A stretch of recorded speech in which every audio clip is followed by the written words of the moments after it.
Nesse vídeo eu vou te mostrar a minha estrutura de redação que me fez tirar 960 no Enem 2022, te provar que você não precisa ficar com medo do tema da redação desse domingo e ainda vou trazer alguns repertórios que com certeza você vai poder usar no Enem 2023 para se diferenciar de todos os seus concorrentes e fazer uma redação melhor que a deles. Fala pessoal, sejam muito bem-vindos, eu sou o Matheus Custódio, estudante de Medicina do FMG e dono desse canal, e hoje eu vou falar com vocês um pouquinho sobre redação. Esse tema aí que é tão amplo e justamente por isso eu vou tratar de vários aspectos nesse vídeo. Primeira coisa que eu quero que vocês entendam é com relação à estrutura da redação. Essa é a coisa mais importante que vocês precisam levar na cabeça de vocês pro primeiro dia do Enem. Vocês têm que ter uma estrutura bem definida. E uma estrutura não significa que você tem que ter um modelo de redação. Inclusive, eu sou bem contra o uso de modelos. Eu acho que você tem que ter redações originais. Mas essas redações originais, elas têm que ser feitas dentro de uma determinada estrutura já pré-determinada com a qual você está acostumada. Então, nesse vídeo eu vou trazer para vocês a minha redação, vou lê-la com vocês passo a passo, mostrando o que eu acho que é estrutural, que você pode aplicar na sua redação, que você pode replicar para ter um bom resultado. E aí, a partir disso, eu te ajudo a entender como dentro dessa estrutura você vai variar nos temas, você vai variar nos repertórios e fazer uma redação que seja coerente e te dê uma boa pontuação. Uma vez que a gente tiver com isso feito, eu vou trazer para vocês alguns repertórios diferentes que você pode usar na sua redação, que são pouco falados, as pessoas não costumam comentar, tanto que eu vou trazer com relação à literatura, filme e arte, sempre trabalhando nessas três vertentes, mas trazendo alguns repertórios que eu tenho certeza que podem ser muito úteis para vocês nesse domingo agora, como uma forma de fazer uma redação um pouco mais elaborada, que tenha um repertório inteligente, que diferencia ali a sua redação das outras. Então vamos para a parte prática do vídeo, eu vou compartilhar a tela aqui com a minha redação agora, com aquela qualidade da foto do Enem que vocês sabem que não é muito boa, mas de toda forma eu vou lendo e comentando ela aos poucos, para que vocês consigam entender e consigam acompanhar tudo que eu estiver falando aqui. Depois nós vamos para a parte dos repertórios, vou trabalhar com vocês alguns repertórios que eu acho que são bem importantes e bem pertinentes de serem trazidos para vocês. Então vamos acompanhar aqui comigo a leitura da minha redação e entender como eu pensava ela em termos estruturais. Em sua famosa música Asa Branca, Luiz Gonzaga retratou o dilema da seca, problema recorrente no semiárido do Nordeste brasileiro. Além da importância cultural, a obra do músico colocou em evidência uma questão que até aquele momento era pouco conhecida na população brasileira em geral: as consequências da escassez de água. Ainda que em contextos distintos, a invisibilidade de algumas comunidades e de seus problemas é, no Brasil odierno, um problema vigente, observado, por exemplo, na desvalorização de povos tradicionais do país. Diante desse cenário, é essencial entender a maior causa dessa depreciação, da depreciação dessas populações, bem como a sua principal consequência negativa. Então, primeira coisa, eu já trazia a minha contextualização logo de início, falava da música Asa Branca. Só que eu pensava assim, não adianta nada eu trazer uma contextualização se ela for ficar solta. Então, eu trouxe a Asa Branca e mostrei porque eu tinha trazido ela. Então, além de haver uma importância cultural, até aquele momento, era pouco conhecida essa questão da escassez de água no Brasil como um problema social. Então, eu trouxe um repertório e expliquei esse repertório, trouxe uma contextualização e expliquei essa contextualização. Só qual que é o ponto? O tema da redação não tinha nada a ver com escassez de água no Nordeste, não era nenhum problema ambiental.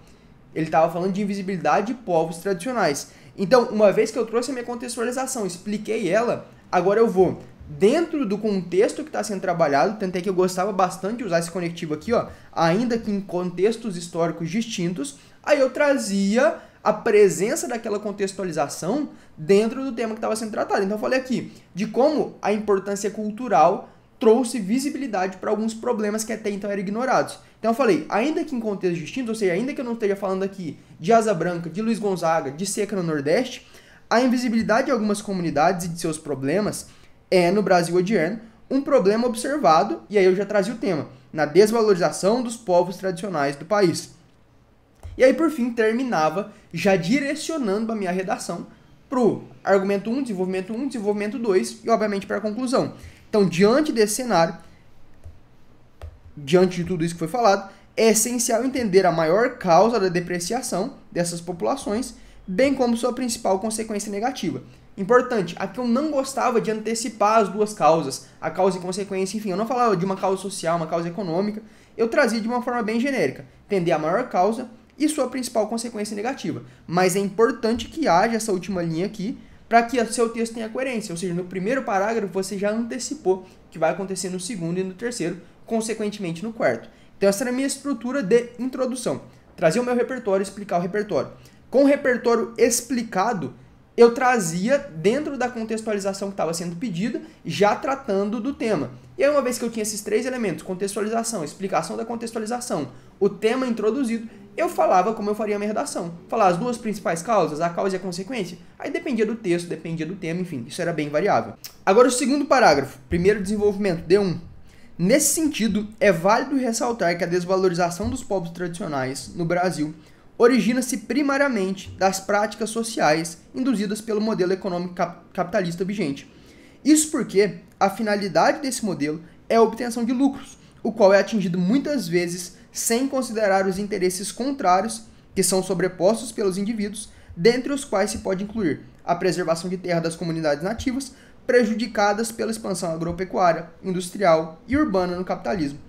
Assim, frequentemente, as populações são expulsas de seus territórios sob a justificativa de expansão, em última instância, dos lucros. Prova do supracitado é o postulado do economista Adam Smith, segundo o qual, na lógica de mercado, não predomina a benevolência, mas os interesses pessoais, em geral, alheios aos coletivos.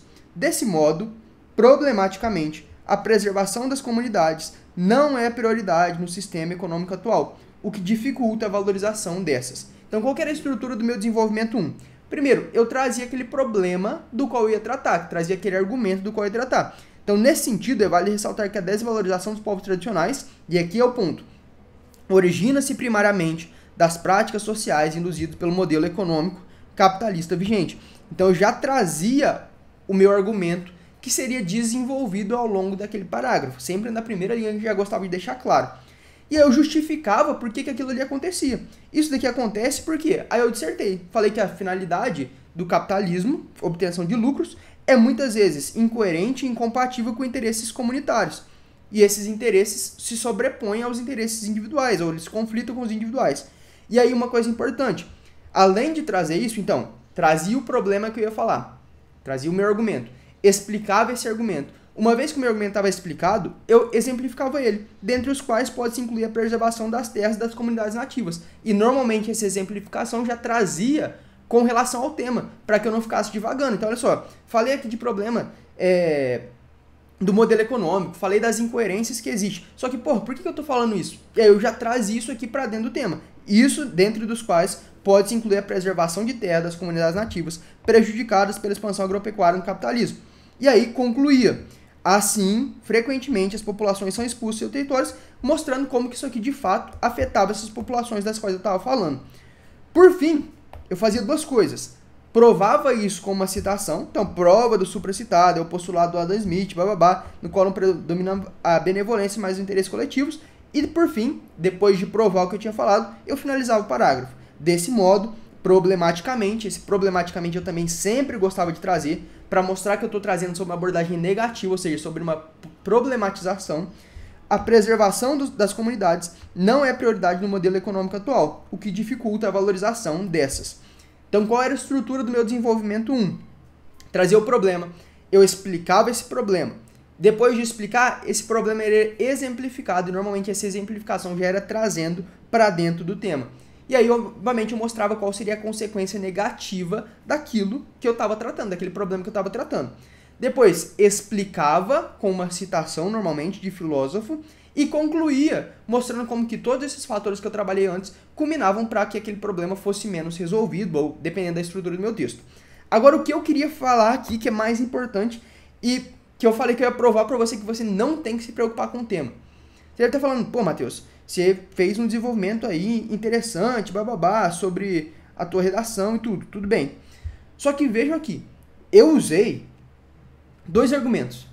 Um argumento de caráter marxista, falando que o capitalismo ele é incompatível com vontades, com necessidades coletivas, e para reforçar esse meu argumento, eu usei o Adam Smith, eu usei um filósofo liberal.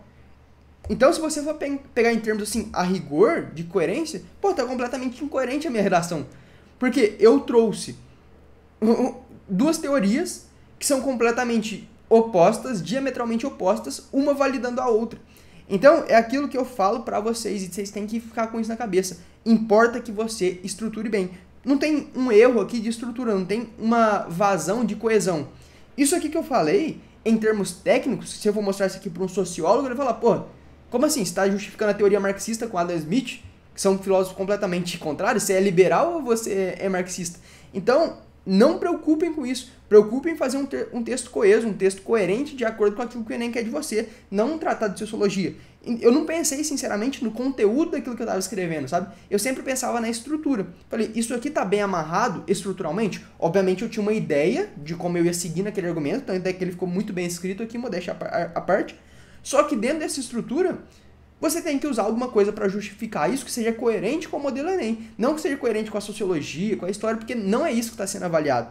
Não, obviamente não estou falando que você pode falar coisas contraditórias no teu texto, mas estou falando que se elas forem bem amarradas, não precisa haver uma coerência sociológica, filosófica profunda. É simplesmente escrever o texto da forma que ele tem que ser escrito. Agora vamos para o nosso desenvolvimento 3. Ademais, a desvalorização dessas populações gera como principal consequência negativa, retomando aquilo que eu tinha usado no final do meu primeiro parágrafo, o desconhecimento dessas por parte do povo brasileiro, o que intensifica o processo de depreciação. Esse cenário decorre do fato que, se as comunidades não são valorizadas, não tendem também a figurar nas produções culturais do país, músicas, livros, filmes, e, portanto, permanecem anônimas para uma parte significativa da população brasileira.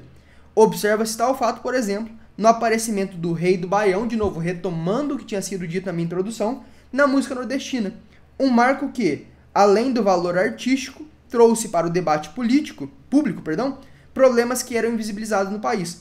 Essa exclusão ocorre de forma análoga com as populações tradicionais na contemporaneidade, de modo que não são vistos e, consequentemente, não são valorizados. Então, como ficava a minha estrutura do desenvolvimento 2? De novo, retomava aquele tópico que ia ser trabalhado. A desvalorização dessas populações, que eu tinha tratado no primeiro parágrafo, no primeiro desenvolvimento, quer dizer, gera como principal consequência o desconhecimento dessas por parte do povo brasileiro, o que intensifica o processo de depreciação. Então eu falei, pô, se elas não são valorizadas, elas não serão conhecidas.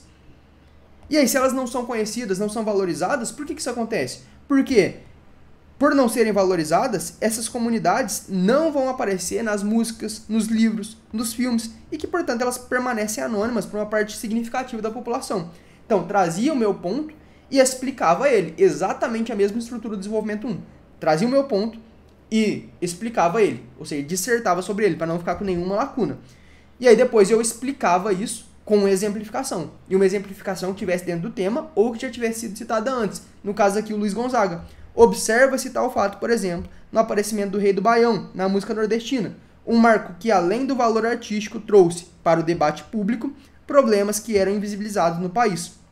E aí, por fim, trazia, também como no parágrafo anterior, uma consequência. Essa exclusão ocorre de forma análoga com as populações tradicionais na idade contemporânea, na contemporaneidade, de modos que não são vistos e, consequentemente, não são valorizadas. Então, a estrutura é muito semelhante. Problema, explicação do problema. Exemplificação, comprovação dessa exemplificação. Normalmente eu fundi esses dois elementos no desenvolvimento 2 e, por fim, conclusão. Era essa a minha estrutura. Uma estrutura bem simples, aliás. E aí, para terminar, vamos para a minha conclusão. Logo, entendidas a maior causa e a principal consequência relativa ao desafio da valorização dos povos tradicionais, de novo, retomava mais uma vez esses termos de maior causa e principal consequência que eu tinha usado lá na introdução, medidas são necessárias para resolver o impasse. Então aqui eu só retomei, falei, uma vez que eu falei disso tudo, é necessário resolver esse problema. E aí entrava com aquilo que é básico, que você tem que saber agora, que é a proposta de intervenção. O Ministério da Educação, aí eu detalhava sempre já no órgão, como órgão responsável pela elaboração da grade curricular adicional, deve adicionar aulas sobre a história e sobre a cultura das comunidades tradicionais brasileiras, especialmente para alunos do ensino fundamental.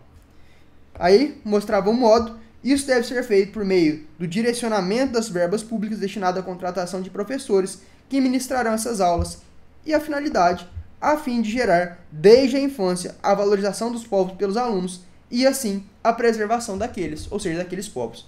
Então, a estrutura muito simples, desde a introdução até a finalização do meu texto. Como eu falei para vocês, se você for pegar em termos sociológicos, filosóficos, falei coisas até incoerentes, mas eu não fui punido por isso. Tirei 960. uma nota muito boa aí, com um texto relativamente simples, uma estrutura que eu já aplicava em quase todos os temas. Entendida essa primeira parte relacionada à estrutura, eu vou trazer para vocês agora alguns repertórios que eu usava no meu ano de preparação, que eu usava nas minhas redações, que eu acredito que sejam repertórios pertinentes. Pertinentes tanto porque eles são bons, quanto porque eles são usados em muitos temas, eles podem ser usados em diversos temas, então eu tenho certeza que vai servir para você aí algum deles na redação desse domingo. Como o Enem sempre tem uma abordagem relacionada aos problemas sociais, eu dividi os problemas sociais em alguns tipos relacionados à minoria, desigualdade, preconceito, e dentro de cada um desses tipos eu vou trabalhar alguns repertórios possíveis com vocês. Vou passar brevemente por cada um deles, porque eu trouxe aqui 9 repertórios, então se eu me delongar muito em cada um, esse vídeo vai ficar muito extenso, e eu não quero tirar o teu tempo aí. Quero que você entenda como o repertório vai ser usado, como ele vai ser contextualizado e ponto. Então, o primeiro repertório, vocês me perdoem, às vezes eu vou dar uma conferida aqui, porque são muitos, então eu quero acompanhar e deixar esse vídeo coerente. Mas o primeiro repertório relacionado a minorias em termos de literatura. Se eu fosse usar literatura para falar de minorias, qual obra eu usaria? Morte e Vida Severina, do João Cabral de Melo Neto. Ali ele trata de problemas específicos da região Nordeste, problemas como a seca, a fome, a morte precoce. Então são alguns temas que você pode explorar, mostrando como que minorias, tanto sociais quanto econômicas, né? A gente tem uma intersecção aí, minorias sociais, minorias econômicas, elas são prejudicadas por falta de atenção do Estado, pelos próprios problemas econômicos nos quais eles vivem, as condições ambientais. Então é uma obra que você consegue usar de diferentes formas, muito interessante, vale a pena vocês pesquisarem sobre ela para conseguir usar na redação de vocês. Ainda dentro do tema minorias, vamos falar agora um pouco sobre filmes. Que filme eu usaria se eu fosse falar de minorias? Esse filme eu gosto muito, e ele é Um Estado de Liberdade. É um filme excelente, se você estiver aí no pré-ENEM procurando um filme para assistir, recomendo bastante ele.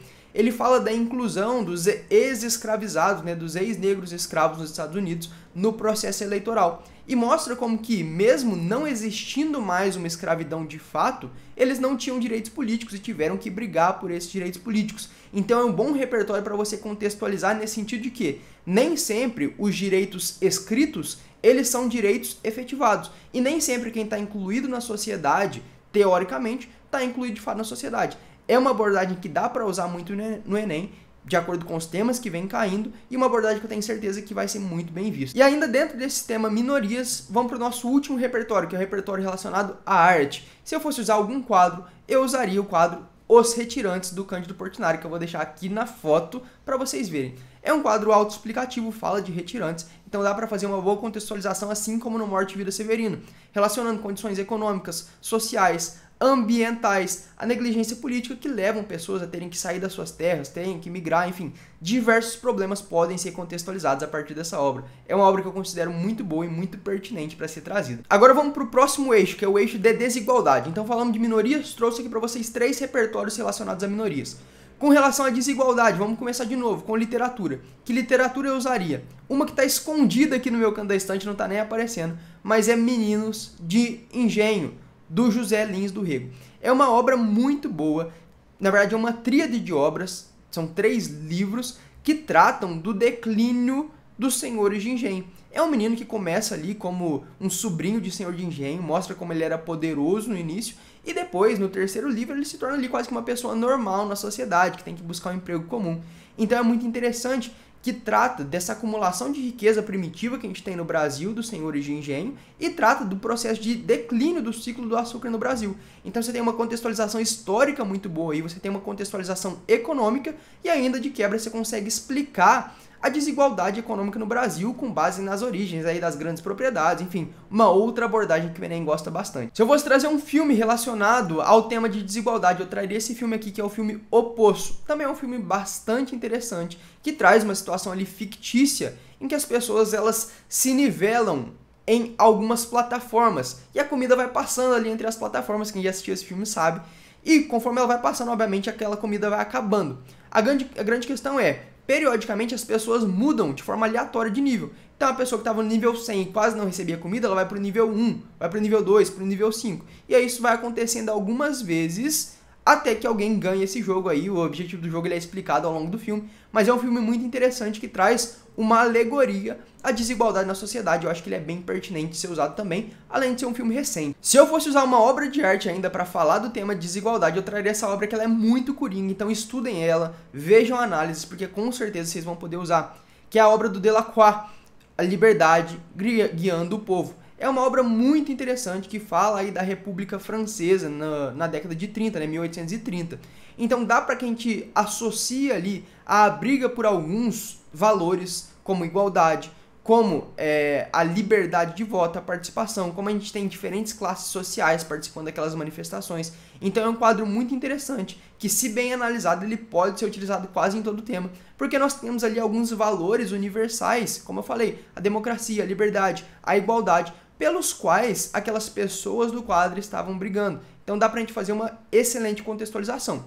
Só cuidado para você não incorrer no erro de falar que esse quadro, A Liberdade Guiando o Povo, ele é da Revolução Francesa, ele é das Revoluções de 1830. Cuidado para não fazer essa confusão conceitual, porque isso aí pode ser negativo para você. Mas de toda forma, se você entender bem o quadro, ver boas análises dele, é um bom quadro para você usar aí. Agora o nosso último microtema, que é o preconceito, também pode aparecer bastante, o Enem gosta desse tema, então com certeza pode aparecer. Se eu fosse usar uma obra literária para falar de preconceito, com certeza eu usaria Memórias Póstumas de Brás Cubas, naquela cena em que Brás Cubas conhece Eugênia, que é uma moça que é coxa, e ele fica se perguntando, por que ela é bonita se coxa?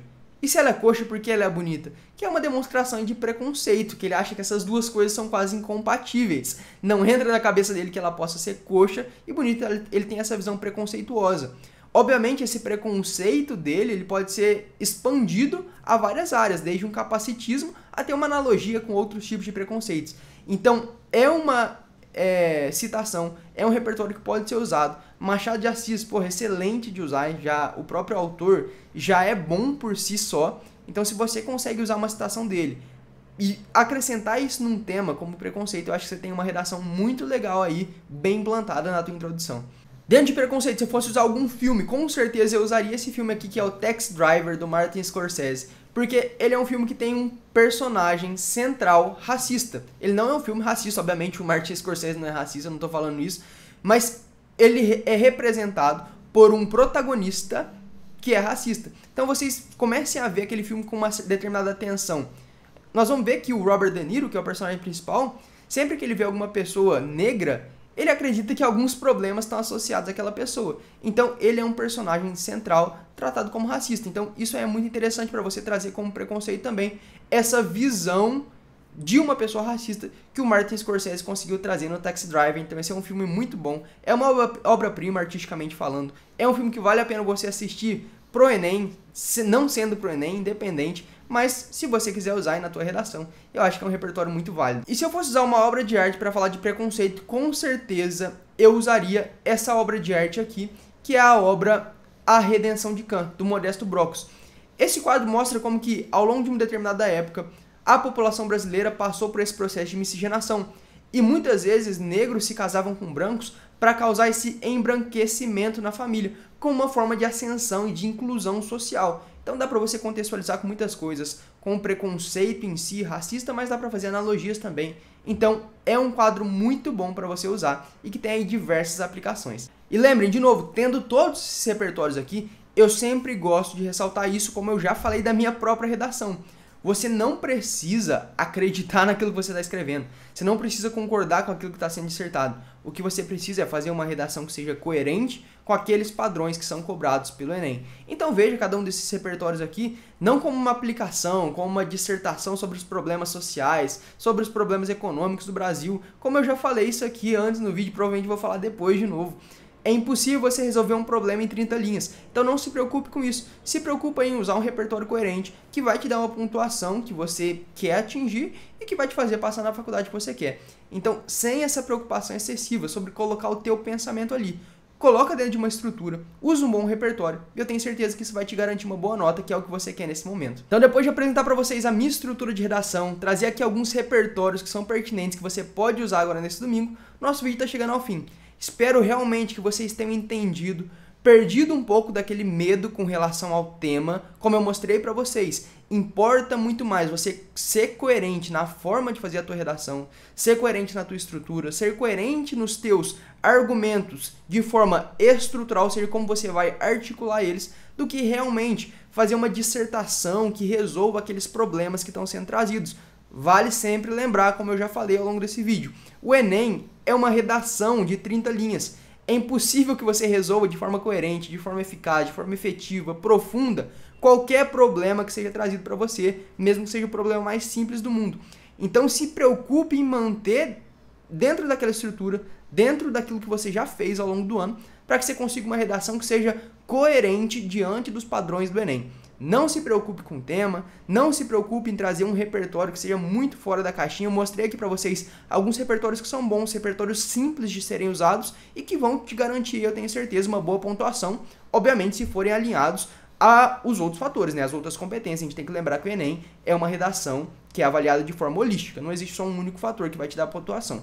E se você gostou desse vídeo, se ele te ajudou, já clica aqui para compartilhar com alguém que você sabe que vai prestar o Enem, porque assim você ajuda demais o meu trabalho e eu tenho certeza absoluta que esse vídeo vai ser muito, muito útil para quem quer que for prestar essa prova no domingo. Não deixe também de se inscrever aqui no canal, deixar o teu like, porque isso ajuda demais o meu trabalho. No mais, esse vídeo está chegando ao fim. Espero que ele tenha sido útil, espero que ele tenha te ajudado. Até o próximo, grande abraço.